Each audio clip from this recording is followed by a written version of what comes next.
హోంగార్డుల దినోత్సవం సందర్భంగా నిన్న రాష్ట్ర ప్రభుత్వం ఏదో హోంగార్డులను ఉద్ధరిస్తుంది అనుకున్నాం, వాళ్ళ జీవితాల్లో వెలుగు నింపుతుంది అనుకున్నాం. కానీ వాళ్ళ చెప్పుకోబెట్లుందంటే 79 రూపాయలు పెంచి వాళ్ళు ఏం చెప్తారంటే 921 రూపాయలు పర్ డే మేము ఇచ్చినాము, వాళ్ళు 79 రూపాయలు యాడ్ చేసి హోంగార్డులకు 1000 రూపాయల జీతం పెంపు. ఎంత ఎంత లాజిక్! ఎందుకంటే ఏదో కంపెనీ 99.99 రూపాయలు అని చెప్పి ఇస్తారు చూడు, అట్లా ₹1 మినాయింపించడం అన్నట్లు. రివర్స్లో 79 రూపాయలు ఇచ్చిందని చెప్పకుండా 1000 రూపాయలు పెంపు అని చెప్పిండ్రు. మేము అధికారంలో ఉన్నప్పుడే ఆటో డ్రైవర్లకు, లారీ డ్రైవర్లకు, జర్నలిస్టుతో సహా హోంగార్డులో కూడా ప్రమాదవశాత్తు చనిపోతే వాళ్ళకు 5 లక్షల ఎక్స్గ్రేషన్ ఇస్తామని చెప్పినాం. దాన్ని ఇప్పుడు ప్రకటించుకుంటున్నాం 5 లక్షల రూపాయలు ఇస్తామని చెప్పేసి. ఇక పరేడ్ అలవెన్స్ 100 రూపాయల నుంచి 200 అని చెప్పి పెట్రోల్ కూడా సరిపో. ఒక్కటి హోంగార్డ్ మిత్రులు కానీ ఉద్యోగస్తులు కానీ, తెలంగాణ మేము రాకముందు 9000 రూపాయలు ఉండే హోంగార్డ్స్. 9000 రూపాయలు ఉన్నటువంటి హోంగార్డ్స్ ఇండ్లలో పనిచేయించేది, పొలాల కాడ పనిచేయించేది, అధికారులు బట్టలు ఉతికించేది, వెట్టి చాకరీ చేయించేది. మేమే నిలదీసి మా హోంగార్డులు డిగ్రీ పీజీ చదివినటువంటి వాళ్ళు ఉన్నారు, వాళ్ళతో ఈ పని చేయిస్తారు ఏమనుకుంటారని బెదిరించి గట్టిగా మాట్లాడి ఆఫీసర్లను ఒప్పించి 9000 రూపాయలు ఉన్నటువంటి జీతభత్యాలను 12000 చేసినాం. 12000 రూపాయలు ఉన్నటువంటిది 2017లో ముఖ్యమంత్రి గారి సమక్షంలో మీటింగ్ పెట్టించి 2000 మంది హోంగార్డులను రప్పించి 12000ను ఇమ్మీడియట్గా 18000 రూపాయలు చేసినాం. 18000 రూపాయలు చేసిన వెంటనే మళ్ళీ 2000 సంవత్సరంలో కూడా మళ్ళీ ఒక మీటింగ్ పెట్టించినాం. మీటింగ్ పెట్టించి ప్రతి సంవత్సరం 18000 నుంచి ప్రతి సంవత్సరం 1000 రూపీస్ మీకు ఇంక్రిమెంట్ ఇస్తామని చెప్పి ప్రకటించినాం. ప్రకటించిన తర్వాత 2021 సంవత్సరంలో అప్పటికి 21,000 వచ్చింది జీతం వాళ్ళకు. దాన్ని కొత్త పిఆర్సీ వస్తే హోంగార్డు కూడా ఆలోచన చేయండి, ఎవ్రీ ఇయర్ మీకు 1000 రూపాయలు యాడ్ చేయాలా, పిఆర్సీ అమలు చేయాలా అని చెప్పి వాళ్ళతో మాట్లాడి 30% పిఆర్సీ ప్రభుత్వ ఉద్యోగులతో సమానంగా 30% పిఆర్సీని కూడా హోంగార్డులకు అమలయ్యేటట్టు చేస్తాం. 3 ఏళ్ల తర్వాత మరి ట్రాఫిక్ హోంగార్డులు అంటే పోలీసులతో సమానంగా గ్రౌండ్స్లో పనిచేసిండ్రు, ట్రాఫిక్లో పనిచేసిండ్రు, సెక్షన్ రైటర్గా పనిచేసిండ్రు, డ్రైవర్గా పనిచేసిండ్రు, పోలీసులతో సమానంగా రిస్క్ పనులు మొత్తం చేసిండ్రు. చాలామంది అడవులలో పోయి నక్సలైట్లతో చనిపోయినరు, మందుపాత్రలో చనిపోయినరు. కానీ ఎవరు పట్టించుకోలే, వాళ్ళ జీవితాలు బాగు చేయాలి, ఎవరు ఆలోచన చేయలే. ఎందుకంటే నేను హోంగార్డుల అధ్యక్షునిగా ఉంటేప్పుడు ఈ గవర్నమెంట్ పోయిన తర్వాత అధ్యక్షునిగా ఉంటే నా మీద మళ్ళీ ఈ గవర్నమెంట్ మీద కోపం మేము తీస్తారు బాబు, నేను పక్కా జరిగితే ఎవరైనా పెట్టుకోండి, లేకపోతే కామ్గా ఉండండి, మళ్ళీ అధికారంలో వచ్చిన తర్వాత మళ్ళీ మేము వస్తాం, అధికారంలో వచ్చిన తర్వాత మళ్ళీ మేమే ఉంటాం, మీకు తెలంగాణ ఉద్యమంలో ఎట్లయితే అండగా ఉన్నామో ఆ సంఘాలకు మేమే ఉంటాం, ఏం భయపడకండి, మీరు పని చేసుకోండి అని చెప్పినాం. ట్రాఫిక్ పోలీసులకు కూడా 30% రిస్క్ అలవెన్స్ ఇప్పించినాం. 10 సంవత్సరాల క్రితం 9000 జీతభత్యాలు ఉన్నటువంటి హోంగార్డుల జీతాలు అదే ట్రాఫిక్ పోలీస్ స్టేషన్లో పనిచేసే హోంగార్డులకు 35,000 జీతమైంది. 35,000 రూపాయలు. 9,000 ఎక్కడ, 35,000 ఎక్కడ అంటే ఎంత ఎంత వ్యత్యాసం చెప్పండి. 9,000 ఉన్న జీతాలను 35,000 వచ్చినాయి. వాళ్ళకు గౌరవంగా పోలీసులతో సమానంగా డ్రెస్ అలవెన్స్ కూడా ఇచ్చినాం మేము. ముఖ్యంగా ఉమెన్ హోంగార్డులు అయితే వాళ్ళు రాకపోతే జీతాలు రాకుంటుండే, ప్రెగ్నెన్సీ ఉమెన్ డెలివరీకి పోతే వాళ్ళ జీతాలు రాకుండే. మేము స్పెషల్ జీవో ఇచ్చి 3 నెలల సెలవులు జీతభత్యాలతో కూడిన సెలవులు ఉమెన్ పిఎస్ మన హోంగార్డులకు ఇచ్చినాం. ఒకవేళ భార్య డెలివరీ అయితే భర్తకు కూడా 15 రోజులు సెలవు ఇచ్చినాం హోంగార్డులకు. వాళ్ళని పర్మనెంట్ చేయాలని చెప్పి ఒక కమిటీ చేసినాం, Rajiv Trivedi committee. Special police assistants అని చెప్పి రూల్స్ ఫ్రేమ్ చేసింది. మరి అందులోనే ఒక సేమ్ ఈక్వల్ క్యాడర్ అయిన రాజీవ్ త్రివేది గారు ప్రిన్సిపల్ సెక్రటరీగా ఉండి హోంగార్డులు చాలా మంచి పని చేస్తారు, ఒక ఉద్యోగ భద్రత ఇవ్వాలా, వెల్ క్వాలిఫైడ్ ఉన్నారని చెప్పి ఈ దేశంలో ఎక్కడ లేనటువంటి విధంగా మొదలు మేమే చేయాలని చెప్పి ఒక కమిటీ స్పెషల్ పోలీస్ అసిస్టెంట్ అని పేరు పెట్టి తయారు చేసినాం. మరి రాజీవ్ త్రివేది గారు తయారు చేస్తే ఇంకో ఆయన పోలీస్ డిపార్ట్మెంట్లో ఇంకో ఆఫీసర్ ఏం చేశారంటే కాళ్ళ కింద కట్టెబెట్టి అవి పర్మనెంట్ కాకుండా తప్పుదో పట్టించి ఫైల్ నానుస్తూ ముందుకు తీసుకొచ్చి మరి అది ఆ పెండింగ్లో ఉంది.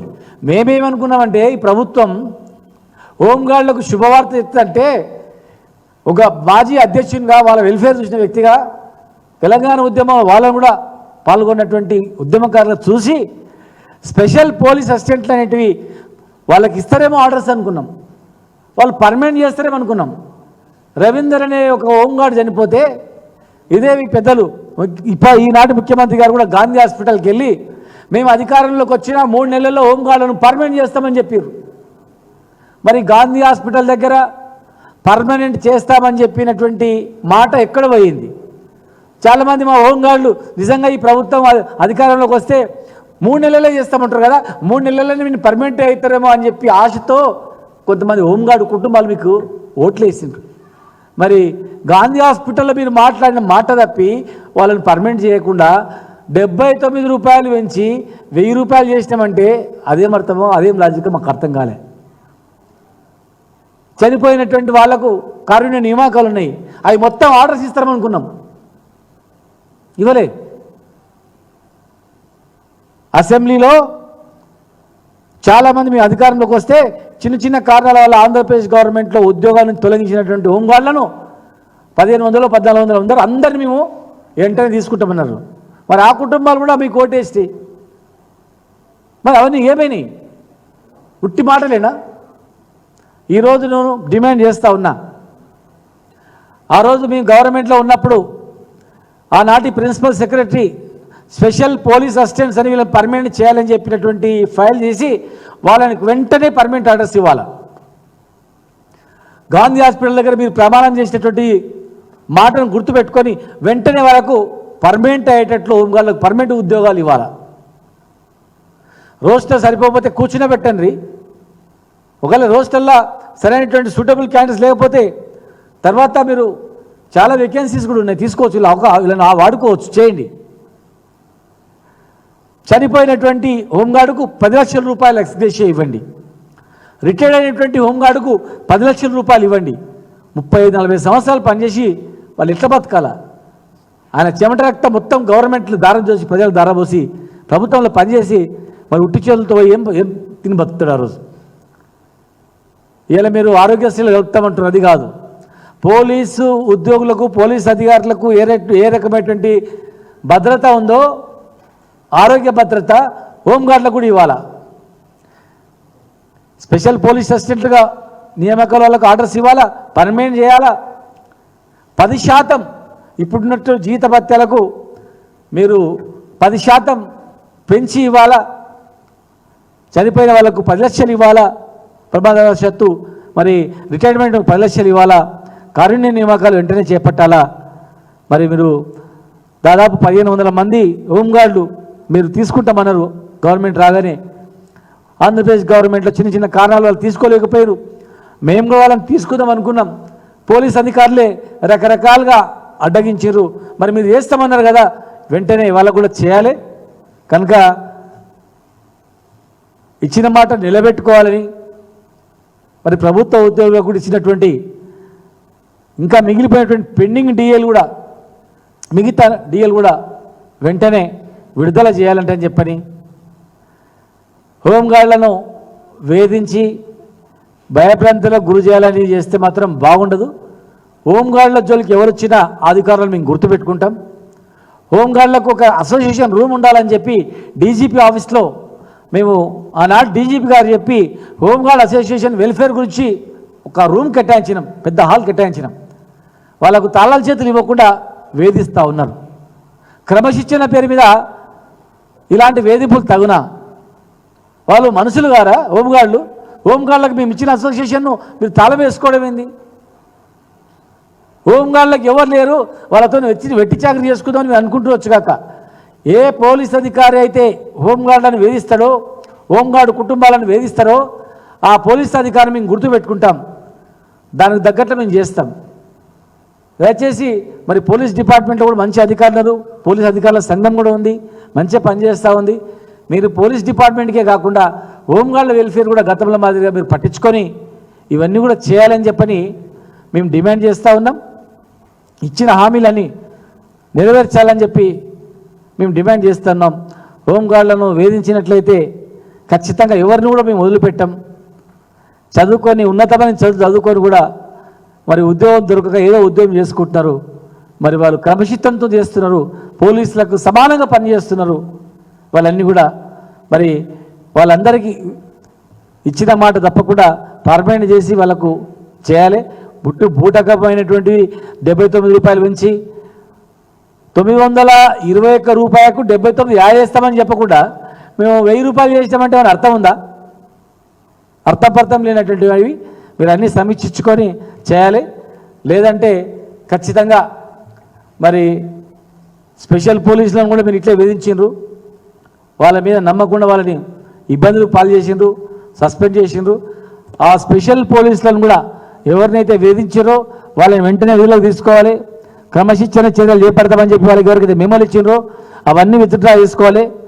పోలీసులను కానీ హోంగార్డులను కానీ ఎవరైతే వేధిస్తారో ఉన్నతాధికారులు, మరి వేధించిన అధికారులు మేము గుర్తుపెట్టుకొని ఖచ్చితంగా రేపు మేము గవర్నమెంట్ వచ్చిన తర్వాత వాళ్లకు తగిన గుణపాఠం ఖచ్చితంగా చెప్తామని చెప్పి ఈ న్యాయమైనటువంటి హోంగార్డు సమస్యలను వెంటనే కొత్త జో ఇచ్చి పరిష్కారం చేయాలని చెప్పని మేము డిమాండ్ చేస్తూ ఉన్నాం.